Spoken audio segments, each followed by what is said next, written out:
What happens when a police officer mocks a woman for her skin and clothes, only to find out she's the sister of his new boss? In a city where uniforms demand respect, one black woman proves you don't need a badge to own the room. Stay with us, because the moment her truth is revealed, the whole system trembles. Under the golden haze of a late September evening, Amaya Brooks walked down Elmhurst Avenue, her canvas tote slung over one shoulder, her head held high, beneath a swirl of soft clouds glowing in the dusk. Her simple khaki dress swayed against her legs, and her white sneakers whispered along the cracked sidewalk, silent witnesses to her long shift at the downtown library. Her skin shimmered in the fading light, deep and beautiful, untouched by makeup or need for approval. She hummed faintly, a Miles Davis tune her father used to play, her fingers wrapped around a thermos, still warm from the tea she brewed that morning. She didn't notice the cruiser pulling up. At first, didn't flinch when the tires squealed slightly against the curb, but when the door slammed, she stopped. The officer walked out with that casual arrogance, the kind that didn't need reason. White male. His name tag read Barnes. His hand rested on the rim of his belt, like he was waiting for her to run. "Evening," he said, voice clipped. "Where are you headed?" Amaya turned slowly, her voice calm. "Just going home, sir."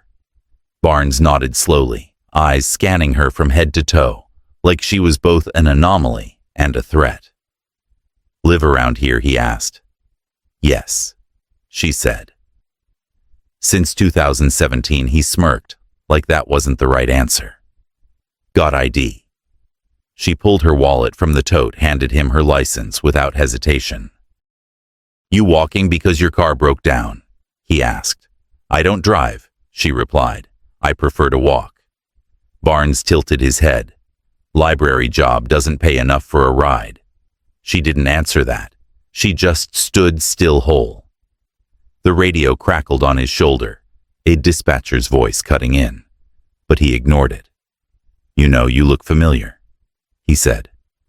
"I think we've stopped you before." "I doubt it," she said gently. "I don't get stopped often." "Well, maybe you should," he muttered, turning to his cruiser, typing something into the computer through the open window. Her license was still in his hand. "What's in the bag?" he asked without looking. "Books," she said, "a sandwich tea." "Mind if I take a look?" She hesitated for the first time. "Is there a reason?" He looked up, his smile, a warning. "Just routine." The air shifted. Leaves rustled against the gutter. "If I say no?" she asked. He stepped closer. "Then I'll have to assume you're hiding something." Her fingers clenched the thermos. She took a slow breath. "I'd rather not be searched without cause." Barnes straightened, motioned to the radio on his shoulder. "Dispatch need a second unit on Elmhurst. Possible non-compliance." Her heart didn't race. Her face didn't twitch. She had seen worse, heard worse, lived worse. "I am not a threat," she said softly. "Didn't say you were." Barnes replied, smiling as the second cruiser pulled up, lights flashing, but sirens off. Another officer stepped out, this one younger, laughing as he approached. "What we got here?" he asked library girl with attitude. Barnes said, "Doesn't want to cooperate." The second officer chuckled. Classic. And just like that, Amaya's quiet evening became a stage.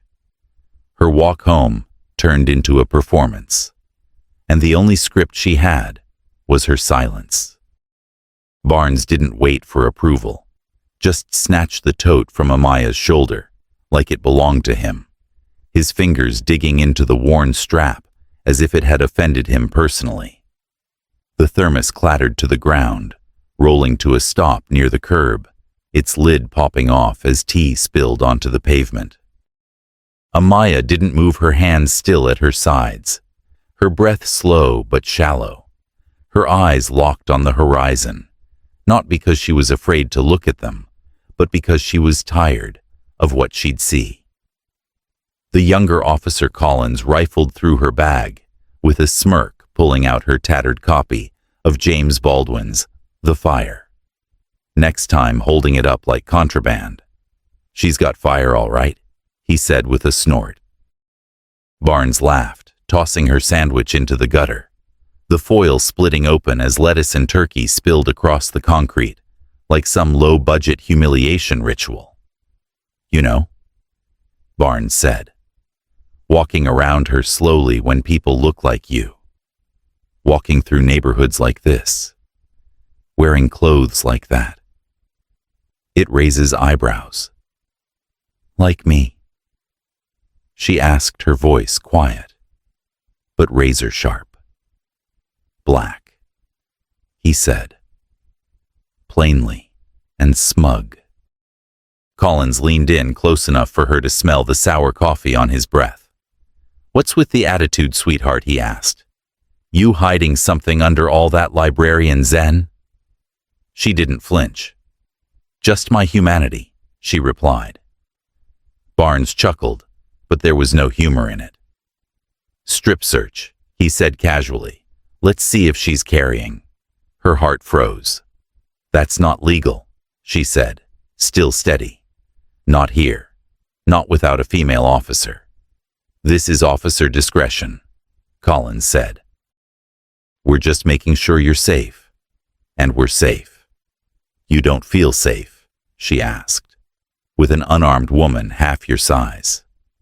Barnes stepped in, his voice low and venomous.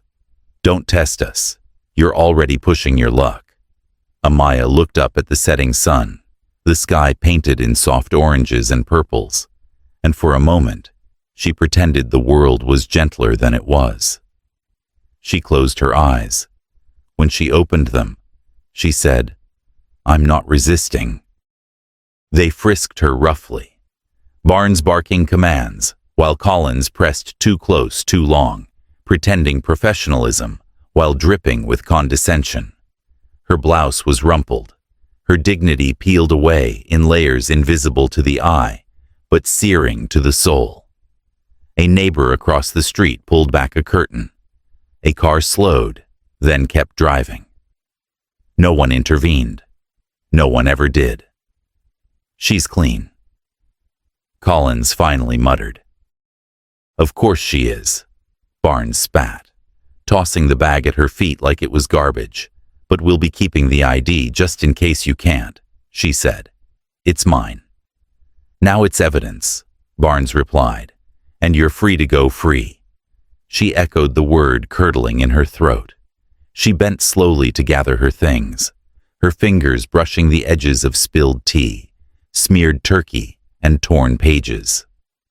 "Next time," Collins called out as she turned to walk away. "Try smiling more. Might make you less suspicious." She didn't look back. She didn't cry. But with each step, she took something in the air. Changed. Something in the wind whispered. They just made the biggest mistake of their lives. The next morning, Amaya showed up at the precinct. Not as a suspect, not even as a victim, just as herself. Calm, collected, composed. But word had spread. Barnes had shared the footage of their stop on a private group chat, filled with laughing emojis, each message laced with superiority. They thought they were invincible. Thought the world would laugh with them, but someone leaked it. And by the time Amaya stepped through the precinct doors, the air was heavy with silence. All eyes turned to her. Not in apology. Not yet, but in panic. Her image-torn blouse, spilled lunch. Collins's smirk. Barnes's command had already gone viral. Suspect frisked for carrying a sandwich. One headline read, "When black skin is evidence," said another. She walked past the front desk, past the stunned officer clutching a coffee. He suddenly couldn't sip, past the receptionist who pretended her screen had frozen. Barnes came out of his office, his swagger faltering for a split second, before returning like a mask too tight for his face. "Here to file a complaint," he said loud enough for the room to hear. She tilted her head. "Just returning for my ID. I told you evidence," he said. "We'll need a few more days." "That's fine," she said. "The mayor's office already has a copy of the footage, so does Internal Affairs. I can wait." The temperature in the room dropped. Barnes's laugh came too late, too forced. "You think some viral clip is gonna scare us?" "No," she replied. "The truth will." Then the media arrived. Cameras, mics. Questions flying like bullets. "Are you the woman from the video?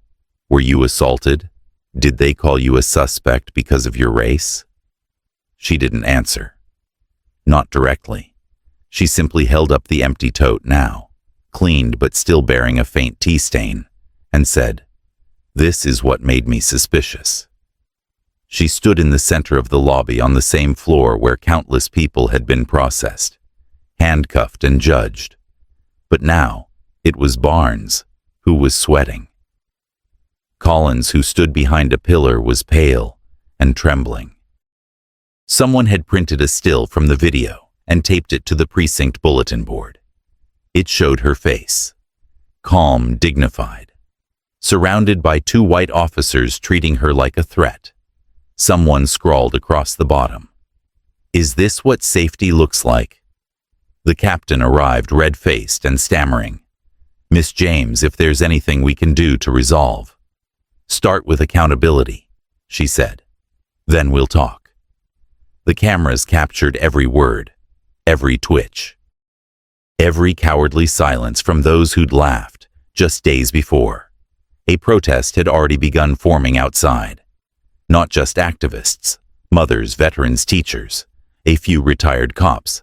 Signs read, "Protect and Serve," BOHU and T-books in brown skin. Probable cause. The lobby lights were bright, unforgiving. Barnes stood in it all, exposed. No badge could shield him now.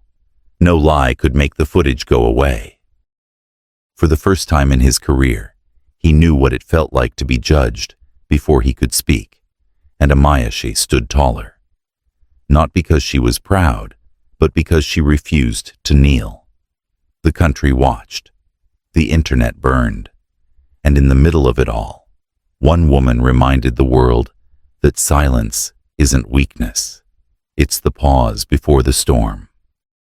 Barnes was pacing now, red-faced, muttering under his breath, as reporters swarmed the steps outside, as photos of Amaya filled every news banner, as hashtags trended like wildfire.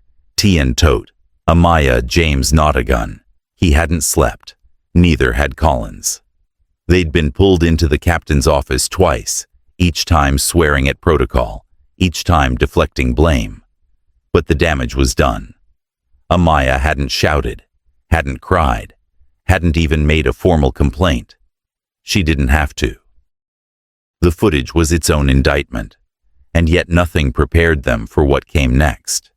Because that morning, with all the cameras still rolling, the new interim chief of police arrived. A tall black man with a military bearing, dressed in dark blue with silver trim. His walk is silent, but commanding. His nameplate gleaming. Chief James Barnes froze. Collins dropped his coffee. The reporters turned like a school of fish toward a shark. Microphones raised. Questions fired. But the chief didn't stop. He walked straight into the building, past the front desk, past the crowd, straight toward Amaya. And then he smiled. Not the smile of a press opportunity, not the grin of a politician, but the soft, knowing smile of a big brother. "You good, Maya?" he asked, his voice low but full. "Always," she said. And the room cracked. The entire precinct stopped breathing. Barnes's face drained of color. Collins stumbled back. The captain's jaw dropped. She was the chief's sister, Amaya James. Sister of Malcolm James, a former military intelligence officer, was newly appointed chief of police for the entire city of Chicago. The man who now outranked every badge in the room. The man whose first official act was walking his sister into the same station that tried to humiliate her. And he wasn't smiling anymore. "Sergeant Barnes, Officer Collins," he said. "Step into the briefing room." Now they didn't move. Couldn't. "Was that unclear?"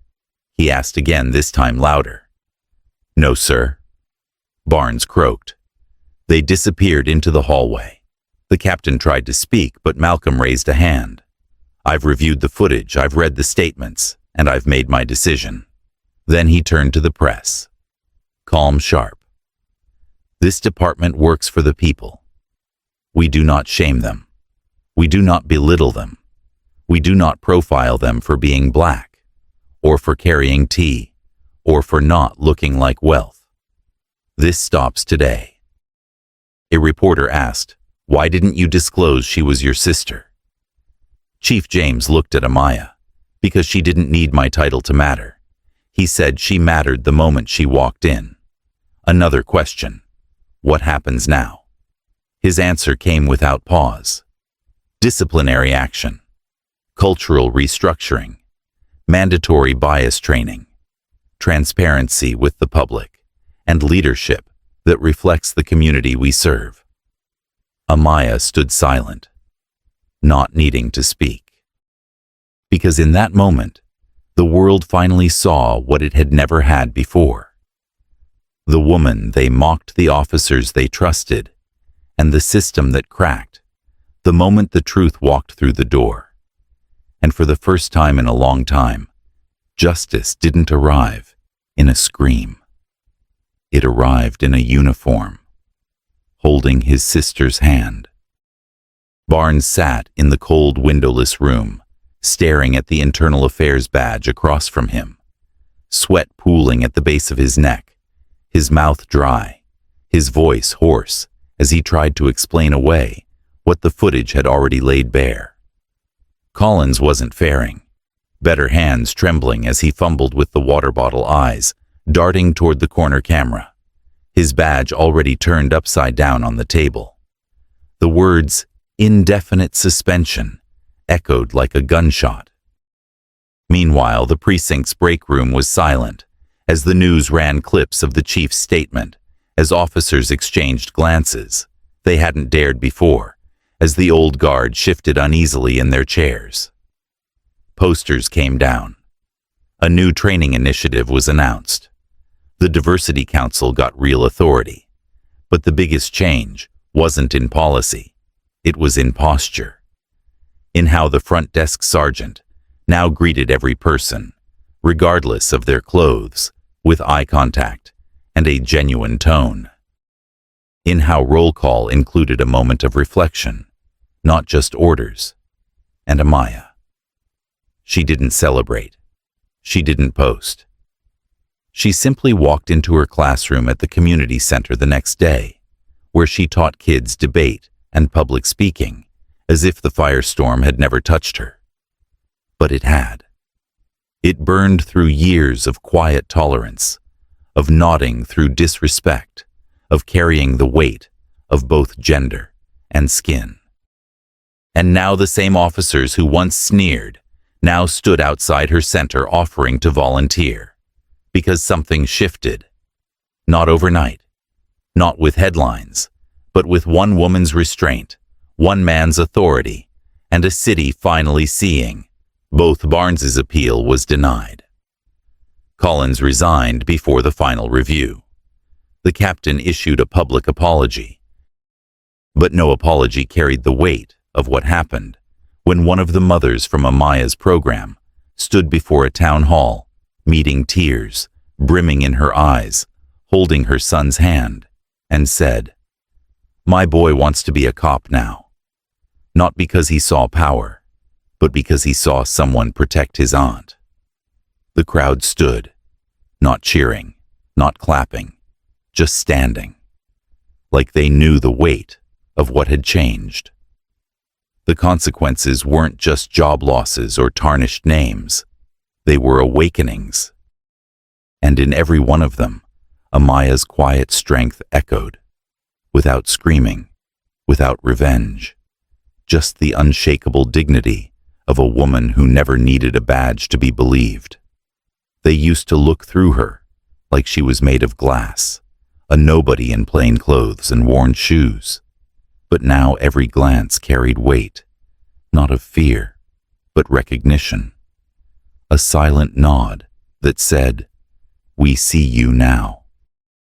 Amaya didn't change her routine, didn't start wearing power suits or walking with an entourage. She still caught the 6:45 bus, still stopped at the corner cafe, still greeted the elderly man on the bench with a warm smile and 2 sugars in his coffee. But the city changed around her.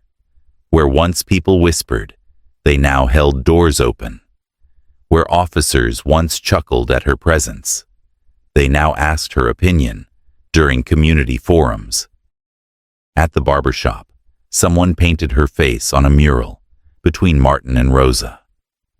Bold strokes beneath the phrase, "Silent Power." It made her blush the first time she saw. It made her laugh quietly and say to the artist, "You could have at least fixed my hair." But she let it stay, because it wasn't just about her anymore. It was about every woman who had ever been asked to leave before being asked her name. Every child who saw a police car flinched. Every man who didn't get the job because his skin spoke before his resume did. She never needed revenge. She just wanted things to be fair. And slowly, through discomfort and reform, the fairness began. The academy restructured its curriculum. Sensitivity training was no longer a checkbox, but a lived experience with community panels and historical reckoning. Officers had to spend hours with families, like Amaya's, hear stories, feel the weight of real consequences, not from lawsuits, but from being looked in the eye and asked, "Would you have done that to your sister?" Amaya didn't march in parades, didn't post think pieces. She led by staying, by continuing to teach, to listen, to show up. Her nephew, once afraid of sirens, now wore a blue hoodie that read, "Future Chief, a gift from his uncle." And on one quiet Sunday, when the city moved slowly and the church bells rang in the distance, Amaya sat on her porch, feet curled beneath her, a book in one hand and her phone off. Because peace finally didn't come with headlines. It came with breathing, with being seen, with no one daring to doubt her again. And for the first time in a long time, respect didn't wear a badge. It wore grace. It wore skin. It wore her. They laughed at her, stripped her dignity in public. And when the truth shattered their arrogance, the silence was louder than any siren. This wasn't just a story of power. It was about grace in the face of ignorance, about what happens when the world finally sees the woman it tried to erase. And if this story lit something in your ridge, hope, love, then remember, real justice doesn't start with a badge. It starts with how we treat each other when no one's watching.